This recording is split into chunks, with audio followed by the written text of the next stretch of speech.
Ainsi donc, que vous mangiez, que vous buviez ou quoi que vous fassiez, faites tout pour la gloire de Dieu. On va voir ce matin, on va parcourir ce texte de Paul qui, à certains égards, est assez compliqué. Un des éléments qu'on va voir, c'est que, en tant que chrétien, si on a vraiment été touché par la grâce de Jésus-Christ, si on a vraiment compris que Jésus est mort et ressuscité pour nous, si on a mis notre foi en Christ et qu'on est en Christ, alors notre vie va être transformée. La Bible dit qu'on est une nouvelle créature. Et cette nouvelle créature, la Bible dit que Dieu change notre cœur de pierre, qui n'avait qu'envie de s'aimer lui-même, d'être centré sur lui-même, pour apprendre à aimer Dieu et à aimer les autres. Il y a un nouveau désir dans le cœur du chrétien, et ce désir profond, c'est de tout faire, de quoi qu'il fasse, de tout faire pour la gloire de Dieu. On est, en tant que chrétien, habité par ce profond désir. Il est là, on ne peut rien faire d'autre, il est là. On a, en tant que chrétien, ce désir de glorifier Dieu. Parce que la Bible nous le dit, et parce qu'il y a quelque chose qui s'est passé en nous qui fait qu'on a envie de glorifier. Alors ce désir, on peut le cultiver, on peut l'étouffer, on peut le faire grandir, c'est évident. Mais une des questions qu'on a en tant que chrétien, c'est comment est-ce que je peux glorifier Dieu ?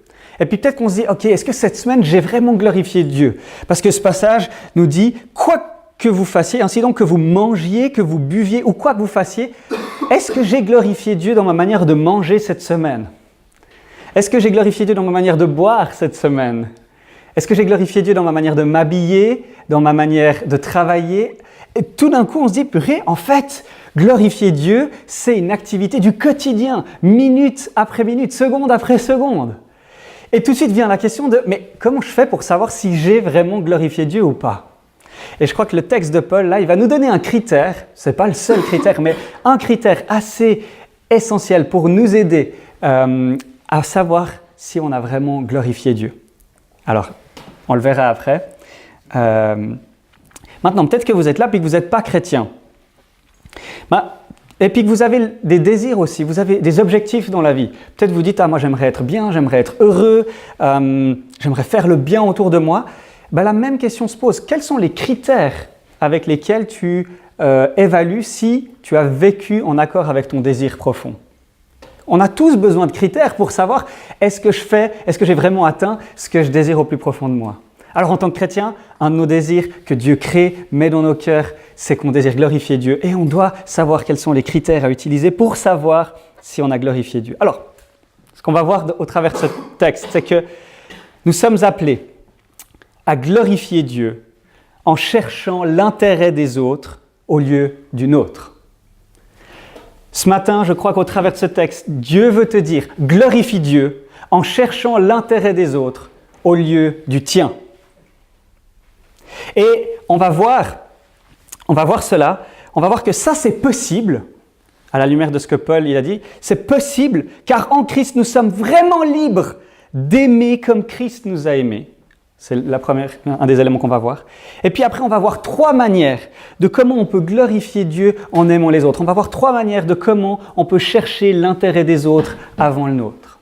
Donc voilà un petit peu le programme. Mais avant de nous plonger dans ces points, on va creuser cette idée que Dieu nous a créés pour sa propre gloire.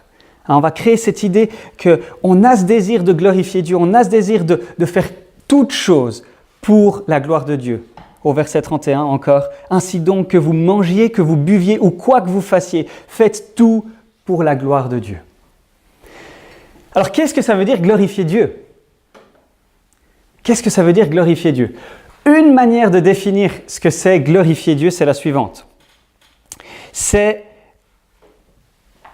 de dire que la gloire, une manière de définir comment on glorifie Dieu, il faut savoir qu'on sache ce que c'est la gloire de Dieu.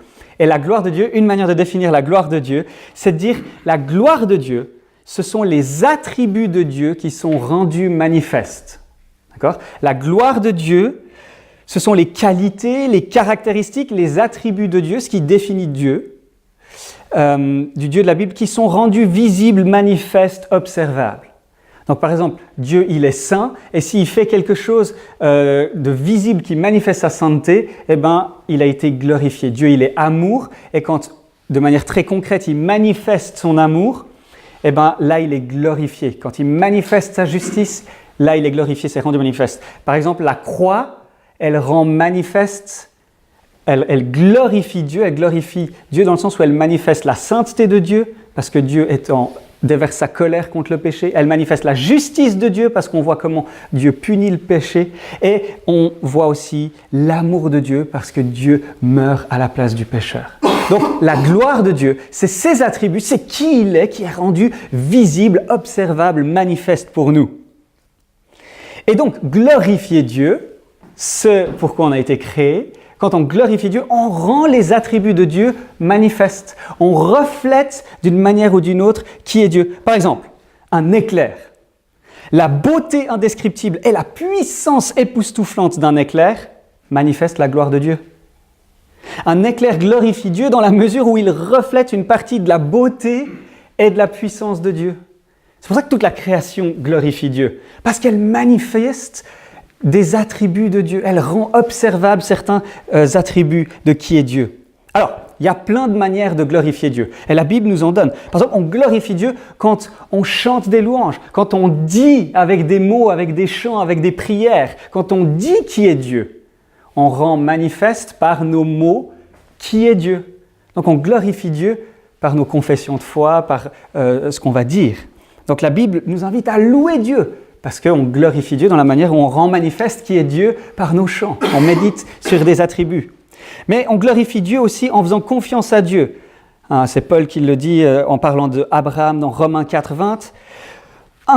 Paul l'a dit dans 1 Corinthiens 6, 19 à 20. « Ne le savez-vous pas, votre corps est le temple du Saint-Esprit qui est en vous, et que vous avez reçu de Dieu. Vous ne vous appartenez pas à vous-même, car vous avez été rachetés à un grand prix.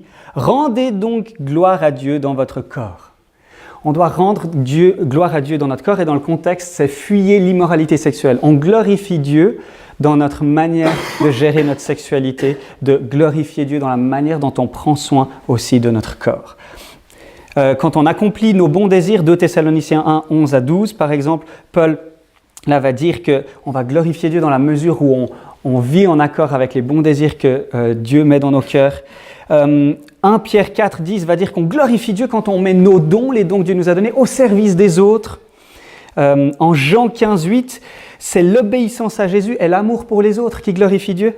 Ce qui manifeste la gloire de mon Père, Jésus nous dit, c'est que vous portiez beaucoup de fruits, vous serez alors vraiment mes disciples. Et le fruit, dans Jean 15, c'est l'obéissance au commandement de Jésus, et puis en particulier le fait d'aimer Dieu et d'aimer les autres. En Philippiens 1, 9, 11, c'est l'amour, l'obéissance et la sainteté qui vont glorifier Dieu. En 1 Pierre 2, 12, c'est une bonne conduite, où, après il dit plus loin, notre belle manière d'agir qui va glorifier Dieu. Donc, il y a plein de manières de glorifier Dieu, mais la grande idée, c'est qu'on glorifie Dieu quand ce que l'on fait, ce que l'on dit, ce que l'on pense, va refléter des attributs de Dieu. Par exemple, notre métier, pensez à ça. Notre métier, chacun, nos métiers ou le travail qu'on fait, donc on travaille tous. Le travail, c'est tout ce qui n'est pas loisir ou repos. Mais dans nos métiers respectifs, on va glorifier Dieu dans la mesure où notre métier, d'une certaine mesure, tous les métiers servent des gens. Et ils vont, en fonction du métier, ça va manifester certains attributs. Et je vous invite à réfléchir, ok, quels sont les attributs de Dieu qui sont reflétés dans mon métier, dans ce que je fais ?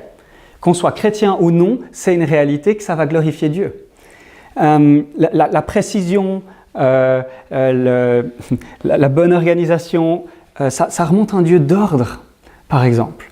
Enfin voilà, je vous laisse réfléchir comment votre travail, et après de dire, ok, mais moi quand je fais ces choses, je le fais pour la gloire de Dieu.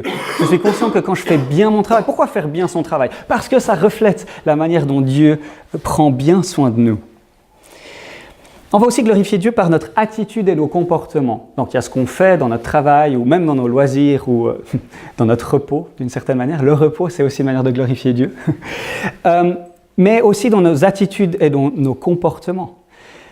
Quand on va refléter Dieu dans nos attitudes et nos comportements, eh ben, on va, par exemple, quand on est aimant, quand on est patient, quand on est doux, on manifeste un peu qui est Dieu, une partie de qui est Dieu. C'est-à-dire que dans nos comportements, nos attitudes, on va soit glorifier Dieu ou glorifier Satan. Soit on va glorifier Dieu, soit on ne va pas glorifier Dieu. Et chaque fois qu'on va être méchant, rabaissant, indifférent, malveillant, alors là, c'est les attributs de quelqu'un d'autre qu'on va manifester. Et c'est en tout cas pas les attributs de Dieu. On est appelé à glorifier Dieu dans tous les domaines de nos vies. Et le fondement de ça, c'est que Dieu nous a créés pour sa gloire. Le Dieu de la Bible, il le dit encore et encore. Ésaïe 43, 6 à 7, il nous dit qu'il nous a créés pour sa gloire, que j'ai façonné, que j'ai fait. Verset 7, tous ceux qui portent mon nom, que j'ai créés pour ma gloire, que j'ai façonné, que j'ai fait. Dieu nous a créés pour sa gloire. Colossiens 1, 15 à 16, la fin, verset 16. En effet, c'est en Jésus que tout a été créé dans le ciel et sur la terre. Tout a été créé par lui et pour lui. Tout a été créé par Jésus et pour Jésus.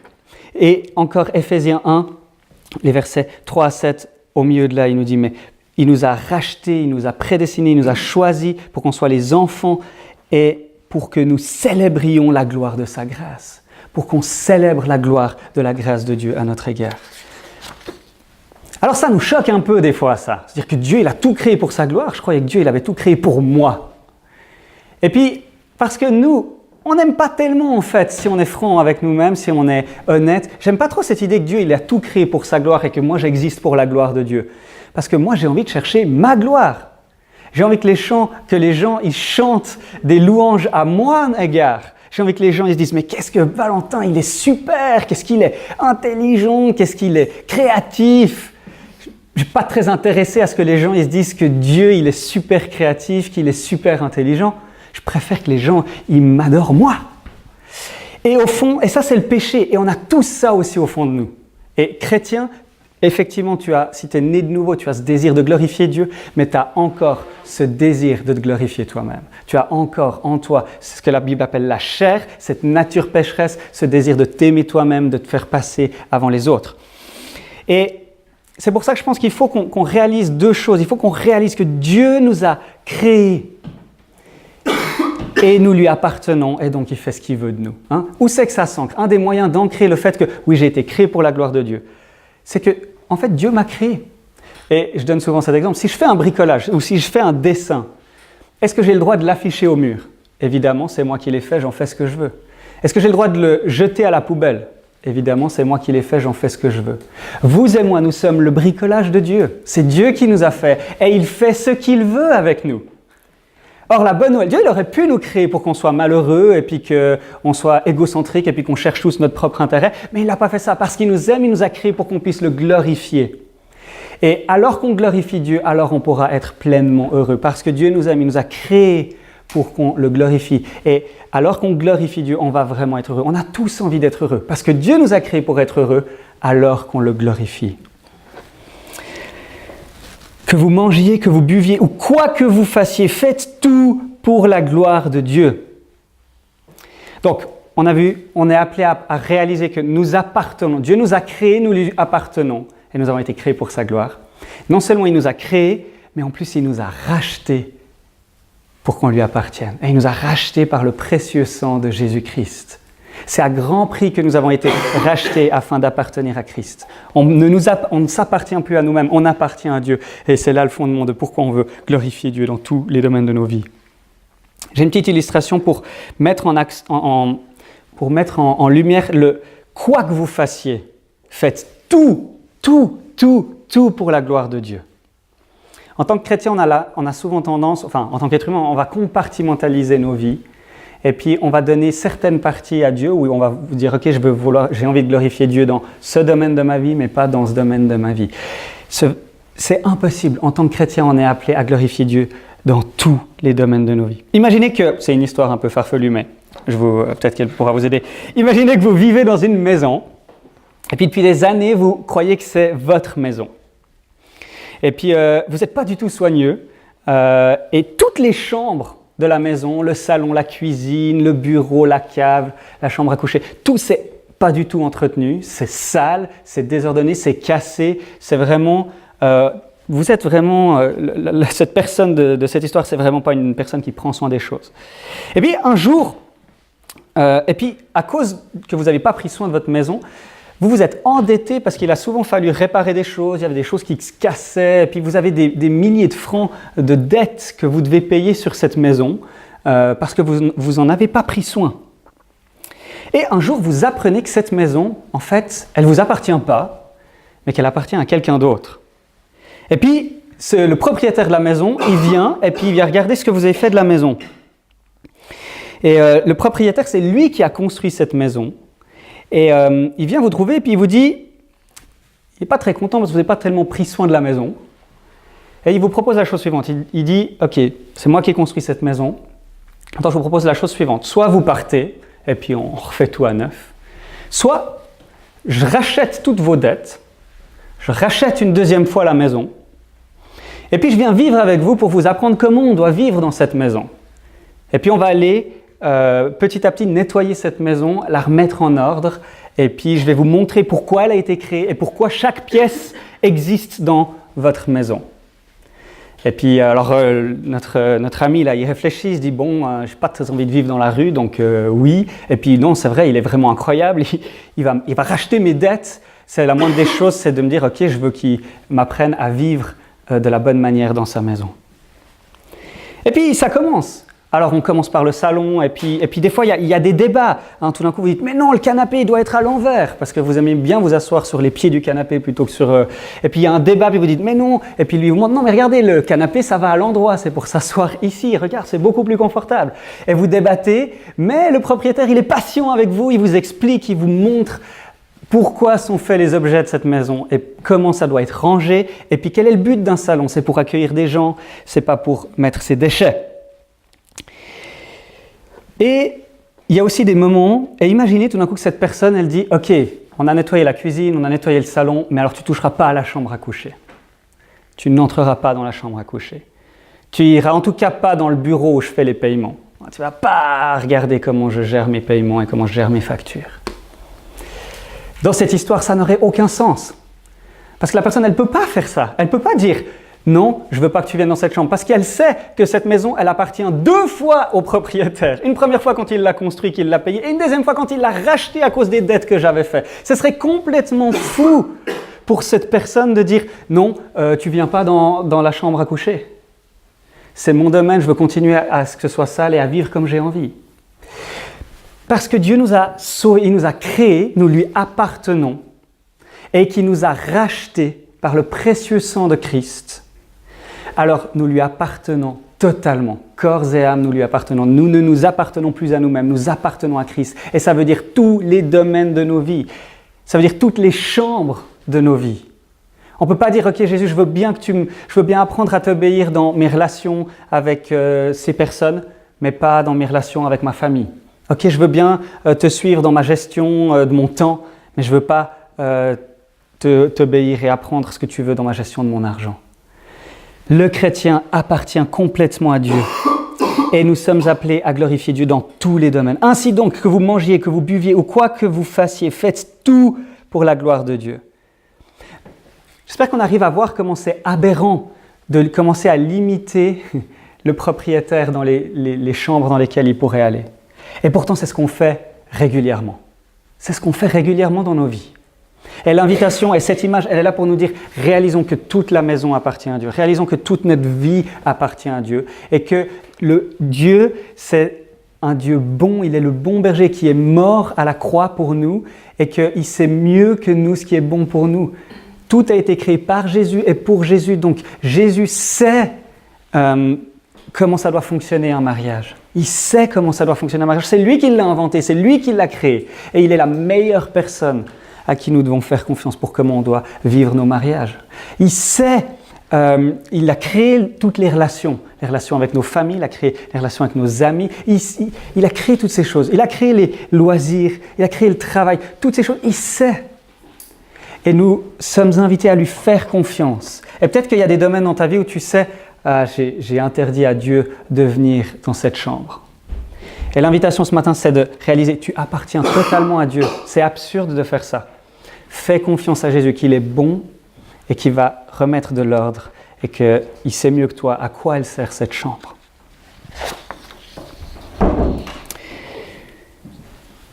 Donc on est appelé à glorifier Dieu. D'accord ? Le chrétien, il a envie de glorifier Dieu, quoi qu'on fasse, dans tous les domaines de nos vies. C'est le but. Et à Multisète, c'est notre but. Pourquoi on se rassemble en tant qu'Église ? On est ensemble pour apprendre à voir comment on peut glorifier Dieu dans tous les domaines de nos vies. Seconde après seconde. Et puis, on ne croit pas qu'on le fait, on sait qu'on est encore bien loin de le faire. Mais on a envie d'apprendre à toujours plus glorifier Dieu dans tous les domaines de nos vies. Alors comment on glorifie Dieu ? Il y a plein de manières de glorifier Dieu, on les a vues avant, et une en particulier que ce texte met en évidence, laquelle est-elle ? Elle se trouve au verset 24. Regardez au verset 24. Une manière, il y a un lien évident dans ce texte entre glorifier Dieu et ce que Paul nous dit au verset 24. Que personne ne cherche son propre intérêt, mais plutôt celui de l'autre. Que personne ne cherche son propre intérêt, mais qu'il recherche celui de l'autre. Et au verset 33, il dit à peu près la même chose. « Faites comme moi, je m'efforce en tout de plaire à tous, recherchant non mon avantage, mais celui du plus grand nombre, afin qu'ils soient sauvés. Soyez mes imitateurs comme je le suis moi-même de Christ. » Regardons encore le verset 24. « Que personne ne cherche son propre intérêt. » Ok, les Corinthiens, il est en train de dire Paul, que personne dans votre Église ne soit là pour son propre intérêt. Mais que tous, on cherche l'intérêt de l'autre. On est appelé à jamais chercher notre propre intérêt et à toujours chercher l'intérêt de l'autre. Il y a un lien évident dans ce texte. Glorifier Dieu en toutes choses et on va glorifier Dieu en cherchant l'intérêt des autres. Alors, l'une des manières dont Dieu nous appelle à le glorifier, c'est en cherchant l'intérêt des autres au lieu du nôtre. Et il y a un critère infaillible pour savoir si je suis en train de glorifier Dieu. Ou si tu veux savoir si cette semaine tu as glorifié Dieu, ou bien si tu as vécu un événement où tu te dis « Est-ce que j'ai vraiment glorifié Dieu ?» Il y a un critère infaillible qui va t'aider à savoir si tu as glorifié Dieu ou pas. Et ce critère c'est « Est-ce que dans cette situation, je cherchais l'intérêt des autres ?» Et si c'est clair que dans cette situation, en fait, tu cherchais ton propre intérêt, tu peux être sûr que tu n'as pas glorifié Dieu. Voyez comment c'est un test infaillible pour nous aider. Ce n'est pas le seul, mais il nous aide à voir comment on peut glorifier Dieu. Si dans mon attitude, si dans mes désirs, j'étais là pour glorifier Dieu, et puis que, en fait, dans mes relations, je cherchais mon intérêt, puis je n'ai pas pris en compte l'intérêt des autres, c'est sûr que je ne glorifiais pas Dieu. Par contre, si je cherchais vraiment l'intérêt des autres pour glorifier Dieu, alors c'est un bon critère pour nous aider à savoir si on a glorifié Dieu. Maintenant, attention, c'est subtil. Parce que les gars comme moi, qui n'ont pas trop de problèmes, peut-être que vous êtes comme ça, pas trop de problèmes à faire passer ses intérêts au-dessus des autres. Moi, j'ai pas trop de problèmes à imposer un jeu de société, même si les autres n'ont pas envie de jouer, puis il n'y a que moi, ça ne me dérange pas. Donc ça, c'est assez évident que j'ai fait passer mon intérêt au-dessus de celui des autres. Et puis là, on sait, je n'ai pas glorifié Dieu parce que je n'ai pas mis l'intérêt des autres avant le mien. Donc chez les gens comme moi, ça se voit assez facilement. Mais il y a d'autres gens qui, en fait, sont tout le temps en train de chercher l'intérêt des autres. Puis on se dit, ah, mais eux, ils glorifient Dieu. Mais en fait, tu peux être tout le temps en train de chercher l'intérêt des autres, pas du tout pour glorifier Dieu, pas du tout par amour pour l'autre, mais par amour pour toi.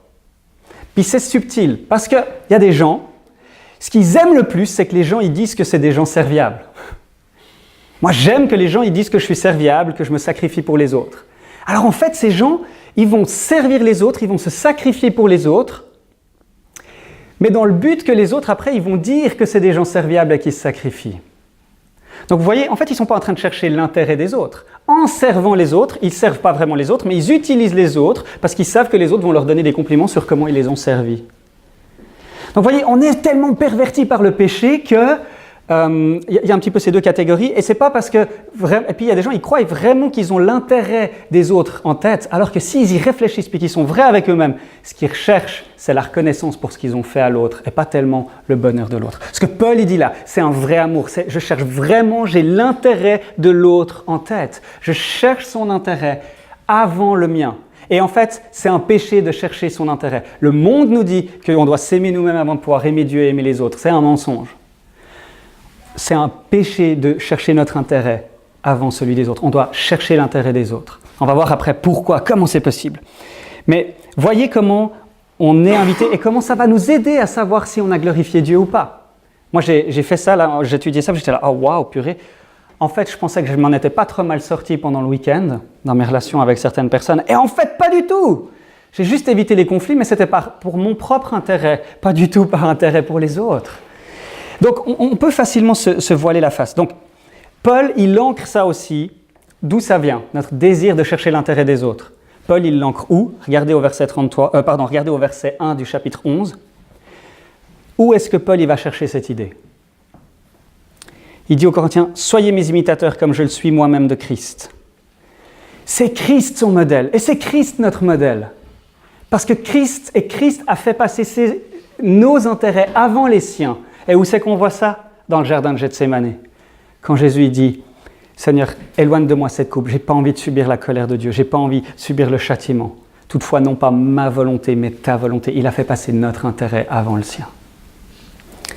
Et à la croix, il a fait passer notre intérêt avant le sien. C'est ça le modèle, et c'est ça qui nous motive. Et on va glorifier Dieu chaque fois que je fais passer l'intérêt des autres avant le mien, et puis que ça me coûte. Je reflète un attribut de Dieu, je reflète Jésus-Christ qui meurt à la croix pour nous. Je glorifie Dieu chaque fois que je renonce à mon intérêt pour l'intérêt des autres. Donc on glorifie Dieu en cherchant l'intérêt des autres au lieu du nôtre. Glorifie Dieu en cherchant l'intérêt des autres au lieu du tien. Maintenant, comment c'est possible de faire ça? Et là, on va parcourir notre texte, verset 23. « Tout m'est permis, mais tout n'est pas utile. Tout m'est permis, mais tout n'édifie pas. Que personne ne cherche son propre intérêt, mais plutôt celui de l'autre. » Tout m'est permis. Alors dans ce contexte, Paul il est en train de parler des viandes sacrifiées aux idoles et il dit « Vous pouvez manger, tout m'est permis, vous pouvez manger de tout ce qui se vend au marché. » Il le dira plus loin. Mais maintenant, ce que Paul il fait aussi, c'est qu'il utilise un slogan que les Corinthiens ils avaient. Il disait, les Corinthiens, « Ah, tout m'est permis, on peut faire ce qu'on veut, donc c'est pas grave si ça choque les plus faibles dans l'église, qu'on mange des viandes sacrifiées aux idoles. » Paul il dit, non, les gars, votre liberté, la liberté chrétienne, c'est pas une liberté où on est libre de faire ce qu'on veut comme on veut. C'est pas la liberté chrétienne, c'est pas une liberté où on revendique nos droits, c'est une liberté où on renonce à nos droits pour le bien des autres. Et c'est ce que Paul il dit. On se dit, oh waouh, Dieu m'invite à glorifier Dieu en mettant l'intérêt des autres avant le mien. Ça me semble impossible. La réalité, c'est qu'en Christ, on est libre de faire ça. Christ nous a libérés de l'esclavage de chercher mon propre intérêt. Dans la vision biblique, on est esclave de notre amour pour nous-mêmes. Et l'amour pour soi est à la racine de plein de péchés et chercher son propre intérêt. C'est un vrai esclavage. J'avais prévu de développer tout ça, mais on va avancer parce que sinon on ne va jamais finir le texte. Mais ce qu'on peut voir là, c'est que dans la vision biblique, la vraie liberté, c'est celle où je renonce à mon intérêt pour l'intérêt des autres. Je renonce à m'aimer moi pour aimer les autres. Et l'esclavage, c'est de s'aimer soi-même, c'est de chercher son propre intérêt. La liberté, c'est aimer Dieu et aimer les autres. L'esclavage, c'est s'aimer soi-même. Est parfaitement et constamment libre celui qui aime Dieu et les autres parfaitement et constamment. Imaginez que si vous avez tout le temps en tête l'intérêt des autres et l'intérêt de Dieu, que vous recherchez tout le temps la gloire de Dieu, et puis constamment vous avez envie de chercher l'intérêt et le bien-être des autres avant le vôtre, ça c'est la vraie liberté. Si on fait ça constamment et joyeusement. Et c'est la liberté à laquelle Christ nous invite. Et là, on réalise tous qu'on n'est pas si libre que ça. Et c'est la réalité. On est tous encore esclaves à plein d'égards. On est encore sous l'influence esclave de notre amour pour nous. Mais Dieu veut nous en libérer. Et en Christ, on est libre d'aimer Dieu et d'aimer notre prochain à la lumière du merveilleux amour qu'il a pour nous. En entendant ça, on peut avoir une réaction légaliste. « Ah, je ne suis pas chrétien purée, en fait c'est vrai, je pense tout le temps à moi. » Et puis, c'est vrai, je vais chercher l'intérêt des autres pour que Dieu m'aime plus. Puis ça peut nous amener à déprimer puis dire « Ah, je ne vais jamais y arriver. » Ce n'est pas le but, parce qu'en Christ, on est libre. Il y a la réaction légaliste et aussi la réaction laxiste. Et là, Paul, il ne peut pas vouloir dire vraiment ce qu'il dit. C'est pas possible de chercher l'intérêt des autres. On n'a pas été créé pour faire ça. On a été créé pour s'aimer nous-mêmes. C'est beaucoup plus naturel.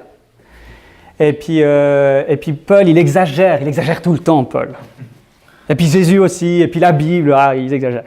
Vous voyez, hein, on peut réagir de manière légaliste ou de manière laxiste. L'idée, c'est qu'on puisse réagir de manière centrée sur l'Évangile, de dire « oui, c'est vrai », qu'on puisse dire « pardon, merci et aide-moi ». Une réaction centrée sur l'Évangile, elle va dire « pardon, merci et aide-moi ». Pardon, Seigneur, pour toutes les fois où je fais passer mon intérêt avant l'intérêt des autres. Pardon, Seigneur, et merci, parce que alors que je pêche, chaque fois je fais passer mon intérêt avant celui des autres, je suis pardonné et tu es mort à la croix. Tu as subi le châtiment et la punition pour chacun de ces péchés. Et alors que tu sais à quel point je suis égoïste, à quel point je me mets en avant et à quel point je pêche, tu m'aimes parce que tu me vois en Christ. Voyez comment, quand on réalise nos péchés, ça nous ramène à la croix. Et ça nous amène à dire, mais merci Jésus parce que tu m'aimes. Et on dit pardon. Ça nous amène sur nos genoux et à nous réjouir du merveilleux pardon que nous avons en Christ. Il nous a remis toutes nos dettes. Donc pardon. Ensuite, merci. Merci parce que tu m'invites à une telle liberté. Tu m'invites à pouvoir t'aimer toi plus que tout le temps et aimer les autres, faire passer leur intérêt avant les miens constamment. Tu m'invites à cette liberté. Merci pour cela. Et puis aide-moi. Aide-moi. Je suis incapable par moi-même à cause du péché qui demeure dans ma vie, qui est toujours dans... Je suis libéré. On n'est plus esclave du péché, mais on est toujours sous l'influence du péché. Et on prie pour que Dieu nous aide à mener le combat contre le péché dans nos vies. Donc, l'idée, c'est pas qu'on repart de là démoralisé, c'est qu'on repart de là en disant pardon, merci, et puis aide-moi. Parce que c'est effectivement un commandement qui s'applique. Hein. Là, tout d'un coup, on voit comment, en toute chose, dans tous les domaines de nos vies, on est presque constamment en relation avec des gens. Et même quand on n'est pas avec des gens, on peut chercher leur intérêt. Et puis, je nous invite à réfléchir, ok, dans ma semaine, la semaine passée ou hier, avant-hier, quand c'est que j'ai cherché mon intérêt? Et qu'est-ce que ça aurait voulu dire de chercher l'intérêt de l'autre? Et puis, comment la semaine qui vient, je peux chercher l'intérêt des autres plutôt que chercher mon intérêt?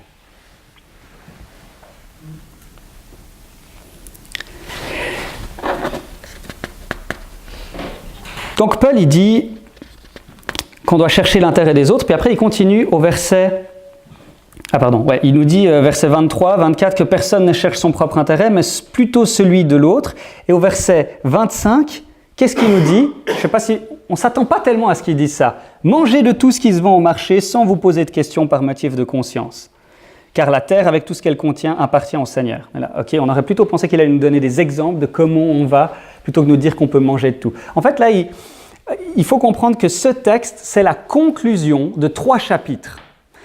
Paul a commencé au chapitre 8 à répondre à une question que les Corinthiens avaient concernant les viandes sacrifiées aux idoles. Il faut savoir qu'à l'époque, on se rappelle qu'il n'y avait pas tellement de boucherie, c'était les temples qui faisaient office de boucherie. Et les gens allaient s'inviter les uns les autres. On a des traces archéologiques pour un anniversaire. Tu invitais tes amis au temple de tel et tel dieu. Et puis on allait sacrifier un animal. Puis après, dans une des chambres du temple, derrière, il y avait des salles à manger. Puis on allait manger là. Mais c'était en l'honneur du temple. Et à l'église de Corinthe, il y avait des forts, entre guillemets, et puis il y avait les faibles, comme Paul les appelle. Certainement que les forts, c'était ceux qui étaient confiants.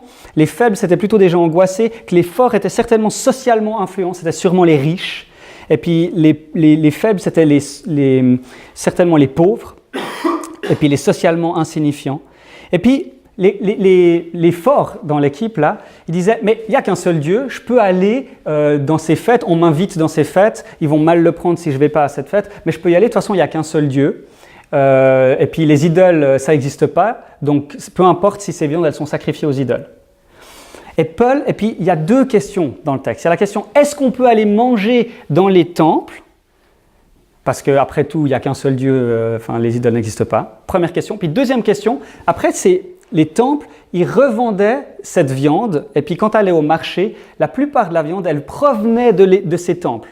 Donc dans le marché, on avait des viandes qui avaient été sacrifiées aux idoles. Donc les Corinthiens, les faibles, ils étaient là. On ne peut pas aller manger dans les temples. Certainement que ça leur rappelait aussi des choses assez... c'était souvent lié à l'immoralité sexuelle, à des festins.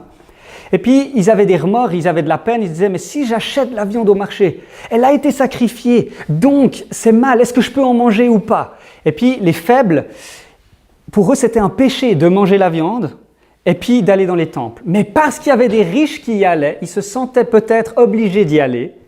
Et du coup, ils péchaient. Et Paul, il va faire une énorme réponse, 3 chapitres, où il va dire aux riches, c'est vrai, il n'y a qu'un seul Dieu, les idoles n'existent pas, mais il va répondre clairement, on l'a vu au chapitre 10, vous ne pouvez pas aller manger dans les temples. Ça, c'est interdit.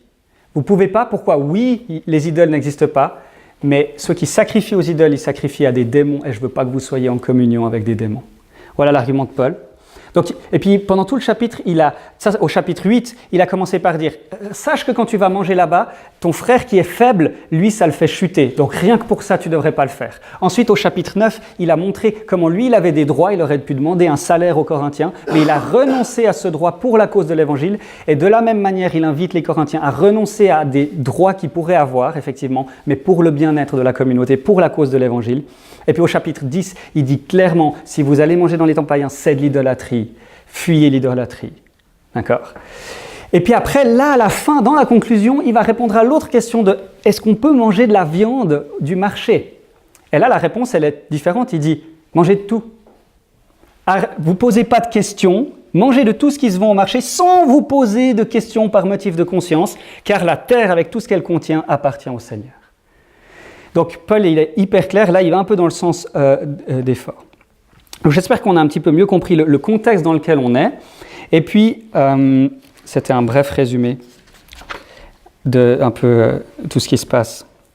Donc, Paul va donner donc cette réponse. Il va leur dire, oui, vous pouvez manger de tout sans problème de conscience. Mais ensuite, il va donner un cas d'exemple où il va nous montrer comment la liberté chrétienne, elle est définie par l'amour du prochain. Comment la liberté chrétienne, on est libre en Christ de faire un certain nombre de choses, mais notre liberté, elle est toujours orientée, cadrée, définie par le fait qu'on recherche l'intérêt de l'autre. Et lisons au verset 27. Il donne un exemple. Si un non-croyant vous invite et que vous acceptiez d'y aller, donc on n'est pas dans un temple païen, on est chez un croyant. Mangez de tout ce qu'on vous présentera sans vous poser de questions par motif de conscience. Paul dit, la viande, elle appartient à Dieu, elle a été créée à Dieu, vous inquiétez pas de ça. Et là, vous n'êtes pas en communion avec des démons. Mais si quelqu'un vous dit, verset 28, mais si quelqu'un vous dit, c'est de la viande offerte aux idoles, n'en mangez pas à cause de celui qui vous a informé et par motif de conscience. Je parle ici non de votre conscience, mais de celle de l'autre personne. Pourquoi en effet ma liberté serait-elle jugée par une conscience étrangère? Si moi je mange avec reconnaissance, pourquoi devrais-je être blâmé à propos d'un aliment pour lequel je remercie Dieu? Donc, glorifions Dieu en cherchant l'intérêt des autres au lieu du nôtre. Et puis une manière dont Paul nous enseigne comment on cherche l'intérêt de l'autre, c'est en renonçant à mes droits par amour et dans la vérité. Tu es dans une situation, et là c'est le cas, où il y a quelqu'un qui lui dit « c'est de la viande sacrifiée aux idoles ». Alors on ne sait pas, il y a débat. Est-ce que c'est l'autre? Certainement pas, parce que grammaticalement ça irait pas. Qui est la personne qui lui dit « il t'invite toi comme chrétien à la maison ». Puis après, il va dire, si jamais c'est des viandes qui ont été sacrifiées aux idoles, qui est cette personne qui lui dit ça? Soit c'est l'autre, celui qui l'a invité, ou c'est peut-être un chrétien qui serait esclave chez l'autre qui vous a invité. Et puis lui, il est faible et puis il veut vous avertir. Et puis, ou alors ça peut être un non-chrétien qui sait que vous faites partie d'une secte juive, le christianisme était associé au judaïsme, et que vous n'êtes pas censé manger des viandes sacrifiées aux idoles. Peu importe, l'idée c'est de dire, dans cette situation, puisque quelqu'un me l'a dit, et puis que dans sa compréhension, ça ne va pas l'aider à mieux comprendre l'Évangile, ça va peut-être le faire tomber dans sa foi, ça va peut-être le perturber, ou si c'est un non-chrétien, ça ne va pas aider la réputation de Christ, alors je m'abstiens. Vous voyez, quand tout d'un coup la réflexion, elle est... Et puis après, il continue, on a vu au verset 30, il dit clairement, mais pourquoi? Mais ce n'est pas moi qui suis jugé. Je ne suis pas en train de dire, ah ouais, c'est faux de manger de la viande. Toi, tu sais que c'est ok, tu peux manger cette viande. Mais parce que tu cherches son intérêt, puis tu vois que là, dans cette situation, manger de la viande, ça pourrait le faire chuter si c'est un chrétien, ou si c'est un non-chrétien, ça pourrait être en défaveur du témoignage de Christ, alors tu ne le fais pas. Donc on voit là un exemple très concret, Paul donne un exemple, comment on glorifie Dieu en cherchant l'intérêt des autres au lieu du nôtre. Et une manière très concrète, c'est qu'on va être appelé à renoncer à nos droits, des choses qui nous semblent légitimes. Et dans l'Église, on va devoir faire ça tout le temps. Non, mais on a quand même le droit de faire ça. Oui, on a le droit, mais par amour pour ton frère ou ta sœur dans cette église, qui pour elle, ce serait peut-être une occasion de chute, alors tu renonces à ce droit-là. Et ça, c'est vraiment intéressant, ça veut dire qu'on doit apprendre à penser à ce que les autres pensent aussi, et dans l'église en particulier. Nos actions, quel est l'impact sur mon église locale et les gens de mon église locale du fait que je fasse du sport, que j'achète un chalet à la montagne, que j'ai telle ou telle voiture. Tous nos choix éthiques, toutes nos décisions, notre manière de gérer, ça va avoir un impact. Imagine une église où il y a des pauvres et des riches. Quel est l'impact pour les pauvres de l'église qui galèrent à finir les mois de savoir qu'il y a un autre dans l'église qui s'est acheté un chalet à Verbier? Vous savez, on doit réfléchir à quel est l'impact de ce qu'on fait sur les autres dans l'église. C'est un exemple, il y en a plein d'autres. Mais c'est vraiment l'idée, on va renoncer à nos droits par amour et dans la vérité. Maintenant, ça ne veut pas dire, l'Apple, et il dit, pourquoi en effet ma liberté serait-elle jugée? J'ai le droit de manger des viandes et je ne vais pas commencer à mentir à ce sujet-là. Je ne pense pas que c'est un péché de manger des viandes, d'accord? Donc des fois, chercher l'intérêt de l'autre, ça veut pas dire qu'on va toujours faire ce qu'il désire. Parce que des fois, il désire des choses mauvaises. Ça ne veut pas toujours dire qu'on va lui dire ce qu'il a envie d'entendre, parce que ce qu'il a envie d'entendre, c'est des mensonges qui vont justifier son péché. Donc des fois pour nous, de renoncer à notre droit, d'être tranquille pour le bien de l'autre, c'est de confronter l'autre avec amour. Vous voyez, là aussi, c'est assez subtil. Des fois, on va dans le sens de l'autre, parce que c'est mieux pour le protéger. Des fois, on va devoir confronter l'autre, parce qu'on l'aime et on veut le voir grandir. Deux autres manières, très rapidement, de comment on peut chercher l'intérêt des autres. Et c'est là le dernier passage. Ainsi donc, verset 31, que vous mangiez, que vous buviez, ou quoi que vous fassiez, faites tout pour la gloire de Dieu. Ne soyez une cause, et là on continue, ne soyez une cause de faux pas ni pour les non-juifs, ni pour les juifs, ni pour l'Église de Dieu. Faites comme moi, je m'efforce en tout de plaire à tous, recherchant non mon avantage, mais celui du plus grand nombre, afin qu'ils soient sauvés. Soyez mes imitateurs comme je le suis moi-même de Christ. Deux éléments. On va glorifier Dieu en cherchant l'intérêt des autres au lieu d'une autre, en cherchant le salut des non-chrétiens. Vous voyez ce qu'il dit? Je m'efforce en tout de plaire à tous. Et plus haut, il a dit, ne soyez une cause de faux pas ni pour les non-juifs, ni pour les juifs, ni pour l'Église de Dieu, ni pour les non-chrétiens, ni pour les chrétiens. Notre attitude, on va chercher l'intérêt des autres. Dans quel but? Comment le chrétien il cherche l'intérêt des autres? Qu'est-ce que ça veut dire pour le chrétien de chercher l'intérêt de l'autre? C'est chercher son salut. C'est chercher à ce qu'il soit sauvé. Parce que si on aime vraiment quelqu'un, la chose qu'on lui souhaite le plus, c'est qu'il soit sauvé, c'est qu'il connaisse la joie d'être en Christ. C'est impossible de chrétiennement chercher l'intérêt d'un ami non chrétien sans chercher à lui parler de la bonne nouvelle de Jésus. C'est impossible de chrétiennement chercher l'intérêt d'un ami non chrétien sans chercher à lui parler de la bonne nouvelle de Jésus. Ok, tu as des relations avec des amis non chrétiens, tu veux glorifier Dieu en cherchant leur intérêt au lieu du tien. Et une manière de faire ça, c'est de chercher leur plus grand intérêt, c'est de leur annoncer l'évangile. D'accord? Parce que là, c'est assez clair que c'est dans le but, pourquoi Paul il renonce à ses droits, il renonce à tout ça, dans le but que le plus grand nombre soit sauvé. Et deuxièmement, aussi pour l'Église de Dieu, c'est impossible de chrétiennement chercher l'intérêt de l'autre, de chercher l'intérêt d'un ami chrétien sans chercher à l'aider à ce qu'il ressemble plus à Christ. Dans l'Église, le fait qu'on cherche l'intérêt les uns des autres, c'est que je ne cherche pas à ce que Benoît il ait une augmentation de salaire. Je ne cherche pas à ce que... c'est pas ça mon but. Mon but, c'est comment je peux faire que Benoît il ressemble plus à Christ, qu'il puisse plus imiter Christ. Et c'est ça qu'on se donne comme objectif, chercher, on glorifie Dieu en cherchant l'intérêt les uns des autres. Ok, qu'est-ce qu'on a vu? On a vu glorifier Dieu en cherchant l'intérêt des autres au lieu du tien. On a vu que c'était possible parce qu'en Christ, on est libre de le faire. Jésus nous a libérés afin de pouvoir être libérés de rechercher notre intérêt pour chercher l'intérêt des autres. Puis on a vu trois manières de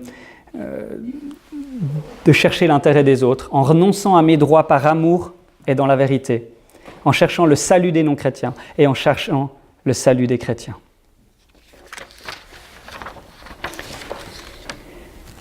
Faites comme moi, je m'efforce en tout de plaire à tous, recherchant non mon avantage, mais celui du plus grand nombre, afin qu'ils soient sauvés. soyez mes imitateurs comme je le suis moi-même de Christ. Que nous puissions vivre cette semaine en cherchant à imiter Christ, en glorifiant Dieu, en cherchant l'intérêt des autres au lieu du nôtre. Amen.